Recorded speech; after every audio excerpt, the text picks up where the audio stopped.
জয় গুরু, কেমন আছেন?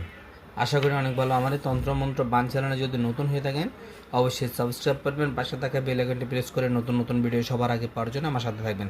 যারা নতুন দেখছেন তারা অবশ্যই সাবস্ক্রাইব করে নেবেন এবং আমার কথাগুলো মনোযোগ সহকারে দেখবেন। যারা পুরনো তাদেরকেও বলছি, অবাধ্যকে বাধ্য করার যে তাবিজ আপনাদের এখানে দেখাচ্ছি, অবাধ্যকে বাধ্য করার, হ্যাঁ কীভাবে করবেন। হ্যাঁ, অনেকে দেখা যাচ্ছে আমার এই কথাগুলো মনোযোগ সহকারে শুনবেন এবং ভিডিওটা শেষ পর্যন্ত দেখবেন। এবং ভিডিওটা যদি ভালো লেগে থাকে অবশ্যই আপনার ওই মানুষটাকে সেন্ড করেন যে মানুষটার জন্য দরকার, বা যে মানুষ ওই মানুষকে শেয়ার করেন। এখানে দেখা যাচ্ছে অবাধ্যকে বাধ্য করার বশীকরণ তাবিজ। অনেকজনে জায়গা সম্পত্তি মা বাপ থেকে নিতে পারছেন না, ভাই বোন থেকে নিতে পারছেন না, আত্মীয় স্বজন থেকে নিতে পারছেন না, বাধ্য করতে পারতেছেন না কোনোভাবেই। তাদের জন্য আজকের এই ভিডিওটা। জায়গা সম্পত্তি, টাকা পয়সা, স্বর্ণ যা ইত্যাদি অবাধ্যকে বাধ্য করবেন। এটা হচ্ছে একটা মুসলমানি যন্ত্র।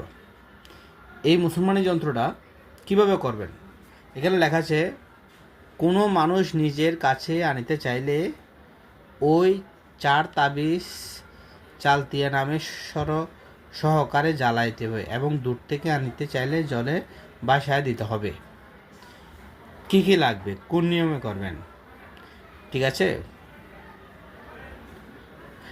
আজকের এটা করতে হবে আপনাদেরকে পূর্ণিমার রাতে ঈশান কোণে বসে আপনাদের কাজটা করতে হবে। ঈশান কোণ হয়তো অনেকজনে যারা তাবিজ তোমার করেন তাদেরকে অনেকজনে জানেন, আবার যারা জানেন না, যারা এই ধরনের কাজ করতে চান বা এই ধরনের তাবিজ নিতে চান, তাহলে স্ক্রিনে দেওয়া নাম্বারে যোগাযোগ করবেন। ঈশান কোণে এই তাবিজ লিখতে হবে। কোনো ঘরে কোনোবার দুস্তা গেলে ঘরের দরজায় তাবিজ দেখাতে হবে। এই তাবিজটা আপনারা বোসপত্রে লিখবেন।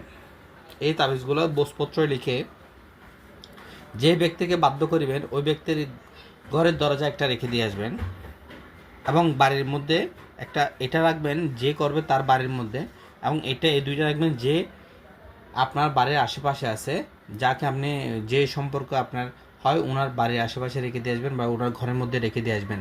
দেখবেন ধীরে ধীরে ওই লোকটা আপনার কাছে আসবে বা কাছে আসতে চেষ্টা করবে এবং বাধ্য হবে আপনার জায়গা সম্পত্তি বিভিন্ন রকম টাকা পয়সা দেওয়ার জন্য। তবে সঠিক নিয়মে পূর্ণিমা রাতে এটা করতে হবে। সঠিক নিয়মে যদি করেন তাহলে খুবই কার্যকারিতা হবে। আজ এ পর্যন্ত, সবাই ভালো থাকবেন। জয় গুরু।